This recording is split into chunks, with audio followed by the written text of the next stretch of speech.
اور بھائیو، اس کائنات کی بدترین غلامی، اس کائنات کی سب سے زیادہ بڑی پابندی وہ شرک ہے کہ انسان کبھی اس کے سامنے سجدہ کرے، کبھی اس کے سامنے سجدہ کرے، یا کبھی کسی کے سامنے اپنا سجدہ اپنی پیشانی کو ٹیکے۔ اس لیے سب سے بڑی آزادی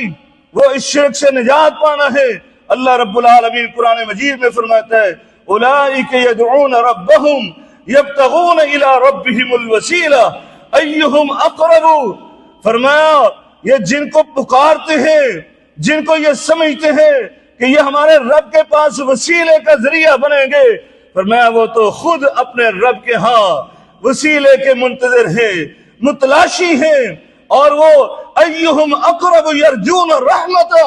وہ تو خود نیک اعمال کے ذریعے اللہ کے قرب میں تلاش رہتے ہیں، اور وہ اللہ کا قرب حاصل کرنے کے لیے ایک دوسرے سے بڑھ کر نیکی کا کام کرتے ہیں، اس اللہ کی بندگی کرتے ہیں، اس اللہ کی عبودیت کرتے ہیں۔ فرمایا وَيَخَافُونَ عَذَابَهُ، اور وہ اللہ کے عذاب سے ڈرتے رہتے ہیں، جن کو یہ اپنے معبود سمجھتے ہیں، جن کو اپنے مشکل کشا سمجھتے ہیں۔ فرمایا ان عذاب ربک کان محذورا، بلا شبہ تیرے رب کا عذاب ہے ہی ایسی چیز جس سے ڈرا جائے۔ لہذا دوستو،